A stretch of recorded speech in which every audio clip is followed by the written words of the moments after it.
Hello, guys. It's good to be back again.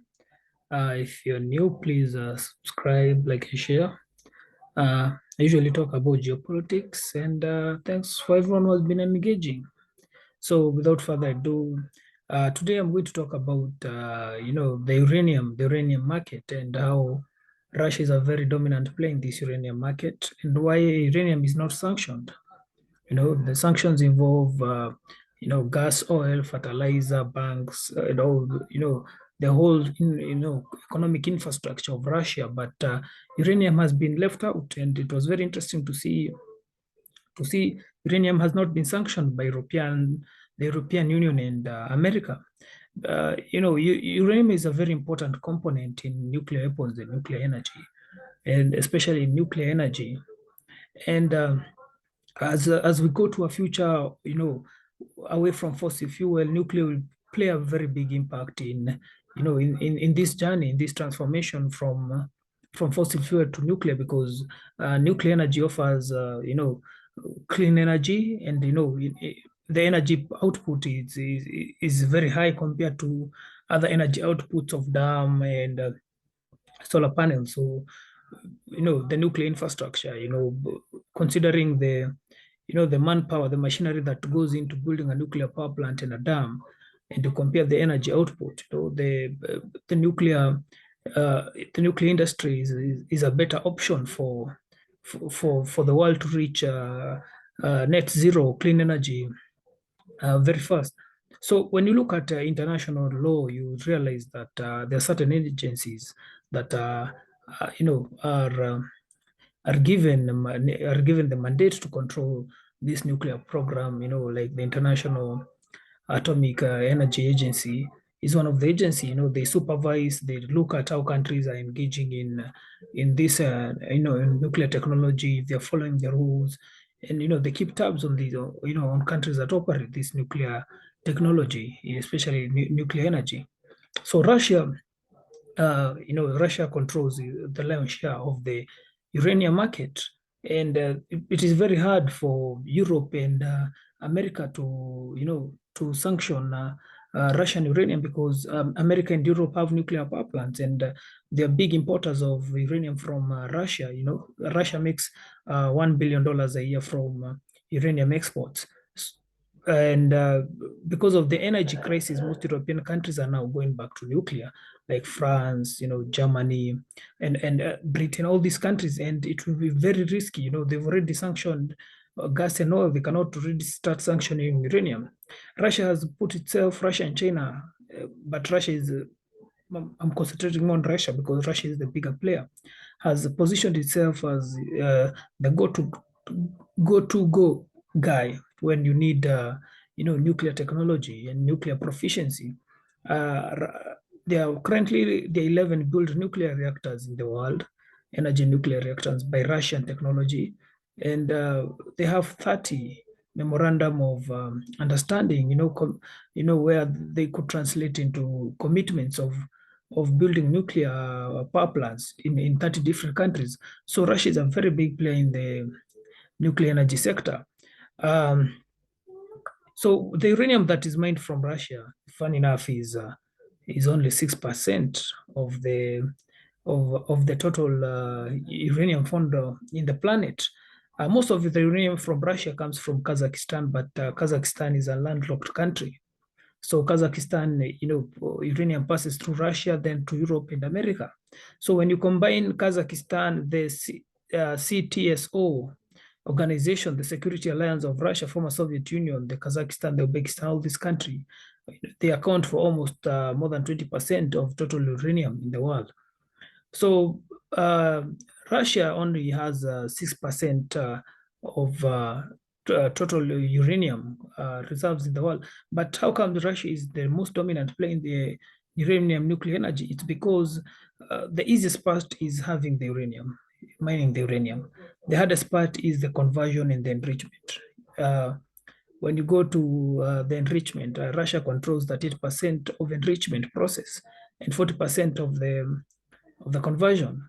This now the most, the hardest part of, turning the rock, the uranium rock, into into gas and into a cell, and this is where Russia is ahead of the curve. And you look at how they've invested the infrastructure. Russia, has experience and expertise from the start to the finish of the whole supply chain. So that's why we find that European countries and American countries have no option but to buy uranium from Russia, because Russia has perfected the conversion, the extraction, the enrichment of uranium. And it is very hard for countries like Europe and America to do the same, because especially a country like America and Europe, where and a continent like Europe, because where there are environmental laws,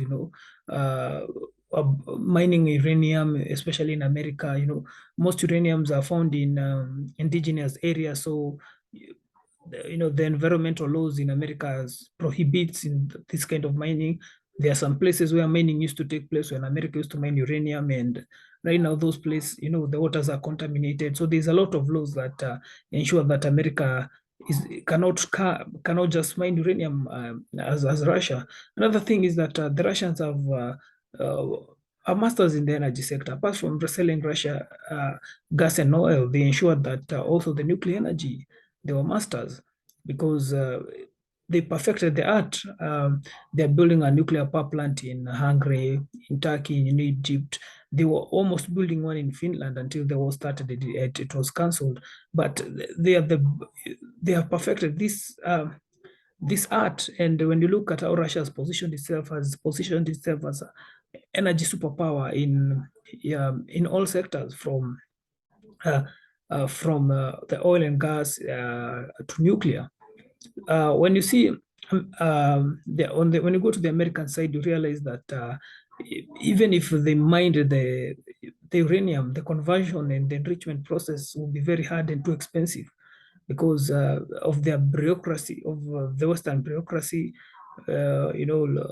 Everything has to be followed in order. So even if they mined, you'd find that it will be very hard for, by the time they start conversion, extraction, enrichment, and also constructing the nuclear power plants, the process might take years, because of the legal hurdles that they might face. And when you look at also American energy 20% of it comes from nuclear power. Europe, has a significant energy coming from nuclear power, and all this comes from the uranium comes from Russia. So this will put these countries at a very tricky position if they want to, if they are going to sanction Russia, because don't forget that these power plants also need to replenish. The uranium needs to be always replenished, and if you sanction, it will be very hard for you to get the replenishment.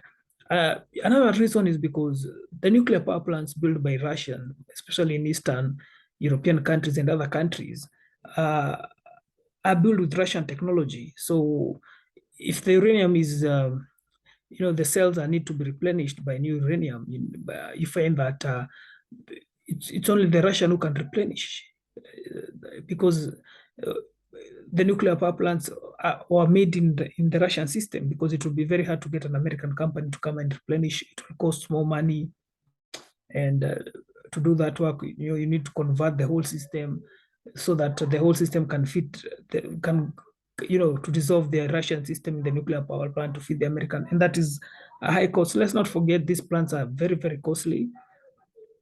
Nuclear power plants, and they have 20 to 30 years tenors, where maintaining and looking after the plant will be done by the construction company. Let's say if Russia is constructing a nuclear power plant, it doesn't end there. The Russians will keep on replenishing, checking the nuclear power plants, and this will, give them a deal of still making revenue for almost 20 to 30 years. That's why they cannot sanction the Russian uranium, because most of these nuclear power plants will just die, and this could be a catastrophic in terms of energy. And another thing is because Russians are willing to offer a lot of investment if a country wants to build nuclear power plants. This is one of the reasons why it's very hard for uh, for European countries and American countries to compete, because Russia's offering discounts. Sometimes they even offer 80%, you know, cash to invest in the infrastructure. So you see, Russia has made sure that it has positioned itself in a position where, it's at the top of the field, and it really dominates the nuclear energy market. Right now, North America is planning, it's in talks with Niger, uh, in Niger because Niger has its own field of um, of uranium. Let's not forget the atomic bomb uranium came from Congo. So that area of West Africa has good deposit of uranium. So Niger is one of the countries. The North America, a Canadian company, has decided that it's going to invest money in mining uranium from Niger, and they'll be getting 2,000 tons a year. So this is a start in trying to move away from Russian uranium. But as I said, the mining is not the issue. The issue is the conversion and the enrichment, and this is where the Russians have perfected it, because you can mine, but that process of conversion and enrichment, this is where the Russians have understand it perfectly. The only other competitor that's close to Russia and which is coming up very fast is, as you all know, China. China is very aggressive. China, by 2030, reports say China and Russia would evenly share the nuclear enrichment and conversion market. They will share the pie, probably 30%. So the other alternative is China, and as we understand, China and Russia are now partners against the West. So it will be very hard even for countries like Canada to work with China. So when you look at uranium as a key, it's very interesting when I'm seeing how before people just assumed Russia was just a country, a former Soviet, but because of this, so it's like we've started realizing how a lot of things comes from, how dependent we are on Russia, from green, from oil and gas, from uranium, from rare earth metals. It's very interesting to see how even the future of clean energy might also depend on Russia. But at how things are going, I feel like European Union and America will try to find other alternatives. America is already thinking of looking for uranium internally. Joe Biden has proposed a $4.3 billion package to help the American government win off Russian uranium. But at the moment, it seems that this country will keep on taking Russian uranium. You can see a country like France is still buying Russian uranium and using Germany, to convert and enrich. So the uranium goes to German. There's a company there that does conversion and enrichment, then send it to France. So it will be very hard for now to win off Russian uranium, especially when the world is pushing to clean energy. So it means even if you're switching off Russian gas and oil, and turning to clean energy, you also find Russia on the other side. So it's very interesting to see how this geopolitical game is going. But I'll keep it looking at it, keep dissecting it, keeping you informed, and also watch. I did a video of how Russia and China dominate the nuclear energy tech. You know, how they've ganged up together. They've ensured, and this and the International Atomic uh, Energy Agency gave a warning that if countries are not careful, they could dominate fully, because they've really surpassed Western countries. Check out that video; is on the playlist, and I'll just keep looking at how it goes. And I just want to thank everyone that has been supporting and being out there and engaging me. Cheers, guys. Love you all. Ciao.